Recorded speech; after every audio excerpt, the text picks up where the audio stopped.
Ողջույն։ Բոլոր պրիմատներից միայն մենք ունենք կզակ։ Ոչ շիմպանզեների, ոչ նեանդերթալացիների, ոչ դենիսովյան մարդկանց եւ ոչ էլ այլ պրիմատների մոտ ստորին ծնոտի վրա նման ելուստ չկա։ Մարդկանց բոլոր հայտնի տեսակների մոտ կզակն ի հայտ է գալիս միայն Homo sapiens-ի մոտ։ Առաջին հայացքից թվում է, թե սա կարևոր ադապտացիայի հատկանիշ, որն ինչ-որ էվոլյուցիոն առավելություն է տալիս,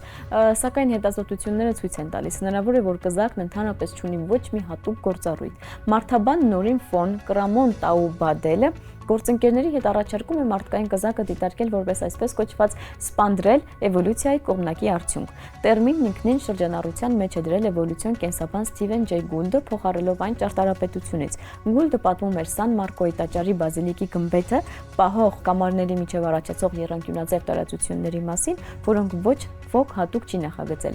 Դրանք պարզապես առաջանում են կառույցի ձևի պատճառով։ Դա նպատակ չէ, այլ կողմնակի էֆեկտ։ Կզակի հետ կարող է տեղի ունենալ նմանատիպ մի բան։ Էվոլյուցիայի ընթացքում Homo sapiens-ի մոտ փոխվել են դեմքի չափերը, ատամների դիրքը, ծնոտի ձևը, դեմքը դարձել է ավելի տափակ, ատամնաշարի աղեղները փոքրացել են, ստորին ծնոտը վերակառուցվել է, արդյունքում ծնոտի առջևի հատվածում առաջացել է ելուստ կզակը։ Այն կարող էր առաջանալ ոչ թե որովհետև ինքնին օգտակար էր, այլ որովհետև այդպես է դասավորվել փոփոխվող ոսկորների երկրաչափությունը։ Նախկինում առաջ էին քաշվում տարբեր վարկածներ կզակի գործառույթի վերաբերյալ։ Ենթադրվում էր, որ կզակը ծամելի սամրացնում է ծնոտը, օգնում է բաշխել ծանրաբեռնվածությունը կամ կապված է խոսքի հետ, բայց այս գաղափարներից ոչ մեկը համոզիչ ապացույցներ չի ստացել։ Նոր աշխատության մեջ հետազոտողները հարցին այլ կերպ են մոտեցել։ Նրանք ստուգել են զրոյական վարկածը, որ կզակն ընդհանրապես ադապտացիա չէ։ Թիմը համեմատել է մարդկանց ու այլ պրիմատների գանգերի ձևերը, ինչպես նաև ստորին ծնոտի տարբեր հատվածներ։ Եթե կզակը ձևավորվեր ընտրության ազդեցության տակ, դրա վարիացիաները պետք է ցույց տային ֆունկցիոնալ ճնշման նշաններ։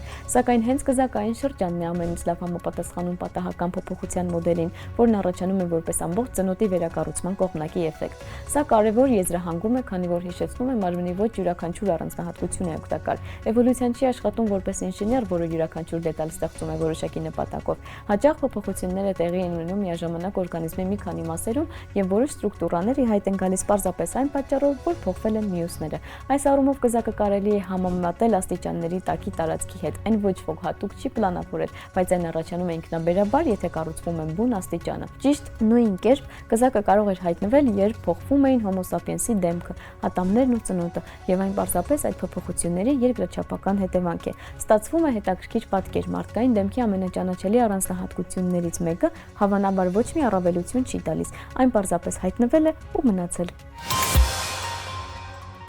Հնագույն կավե ամաններում պահպանվել են 6-ից 8000 տարի առաջ պատրաստված սննդի հետքեր։ Սպասքի պատերին մնացած ածխացած կեղևը դարձել է յուրօրինակ խոհարարական արխիվ։ Դրանում պահպանվել են ճարպի մոլեկուլներ, բույսերի միկրոսկոպիկ կտորներ ու նույնիսկ հատապտուղների մասնիկներ։ Այս հետքերով հետազոտողները կարողացել են վերականգնել անսպասելի մի ուտեստ բրնչիով ձկան ապուր։ Գիտնականների միջազգային խումբը վերլուծել է արևելյան ու հյուսիսային Եվրոպայի 13 հնագիտական հուշարձաններից հայտնաբերված խեցեղենի պատերի այրուքը։ Սպասքը գրվում է մեր թվարկությունից առաջ 6-ից 3-րդ հազարամյակներով ու պատկանել է որսորդ ձկնորս հավաքիչներին։ Ընդհանուր առմամբ հետազոտողներն ուսումնասիրել են անոթների 85 բեկոր։ Նման գտածոները հատկապես արժեքավոր են, կենդանիների ոսկորները ցույց են տալիս, թե ինչ էին որսում հնագույն մարդիկ, սակայն գրեթե ոչինչ չեն ասում մեր նախնիների սպառած բուսական սննդի մասին, որը սովորաբար վատ է պահպանվում։ Խեցեղենը փոխում է իրավիճակը, եփելի սնունդն այրվում եւ կպչում է պատերին, առաջանում է ամուր կեղև, դրանում մնում են լիպիդներ, ճարպերի կայուն մոլեկուլներ,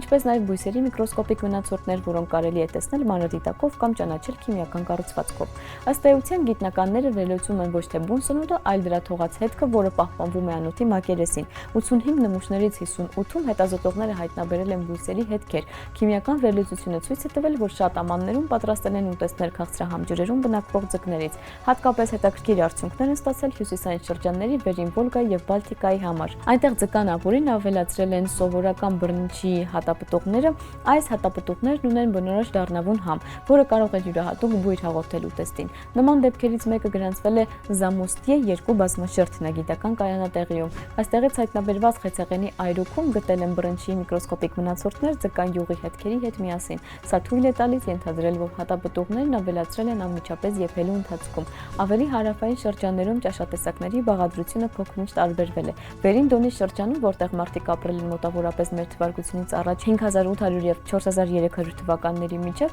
ձկնային ուտեստներին ավելացրել են վայրի հացահատիկ եւ ընդեղեն։ Սա խոսում է այն մասին, որ մարդկանց սննդակարգն ավելի բարդ էր, քան պարզապես եփած ձուկը։ Մարդիկ համադրում էին տարբեր բաղադրիչներ, ստեղծելով լիարժեք կերակուրներ։ Բացի բռնչիից եւ հացահատիկներից հետազոտողները գտել են նաեւ այլ բույսերի հետքեր։ Այրուքի մեջ հայտնաբերվել են հավաքատարազգիների ընտանիքի ներկայացուցիչ բույսերի մնացորդներ, օրինակ թալ եւ օշան։ Այս բույսերը կարող էին օգտագործվել որպես կանաչի կամ որպես հավելում ապուրներին։ Դրանց մնացորդները հանդիպել են այդ թվում Զամոստիե 2 եւ Սերտեա կայանատեղիներում։ Այս արդյունքները փոխում են նախապատմական որսորդ հավաքիչների սննդակարգի վերաբերյալ մեր պատկերացումները։ Նախկինում համարվում էր, որ նրանց սնուցման հիմքը կազմում էին հիմնականում կենդանական ծագման մթերքները, սակայն այրուքի վերլուծությունը ցույց է տալիս, որ բույսերը զգալի դեր են խաղացել։ Ընդ որում խոսքը ոչ միայն պատահական հավելումների, այլև բաղադրիչների գիտակցված համադրության մասին է։ Ստացվում է, որ հազարավոր տարիներ առաջ մարդիկ արդեն եփում էին բարդ ճաշատեսակներ, ձուկ, հացահատիկներ, վայրի բույսեր եւ նույնիսկ դառը հատապտուղներ զուտ համի համար։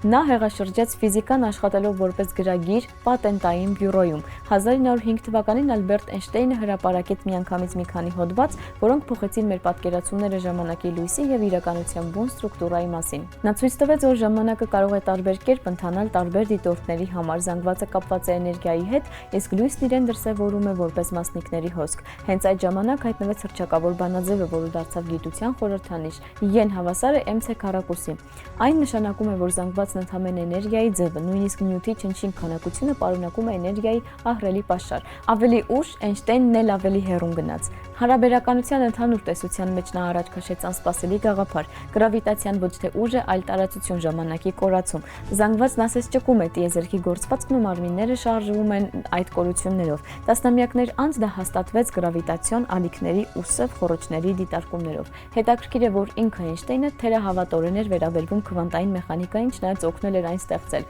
Նրա աստված զարչի նետում արտահայտությունը դարձավ բնության մեջ պատահականության մասին բանավեճի խորհրդանիշ։ Ի վերջո Էյնշտեյնը փոխեց ոչ միայն ֆիզիկան, այլև իրականության մասին պատկերացումները։ Նրանից հետո տարածությունը դադարեց դատարկություն լինել, ժամանակը բոլորի համար նույնը, իսկ նյութը անշարժ մի բան։ Տիեզերքը միասնական է, ճկուն ու զարմանալիորեն դինամիկ։ Իսկ այսօրվա համար այսքանը, կհանդիպենք։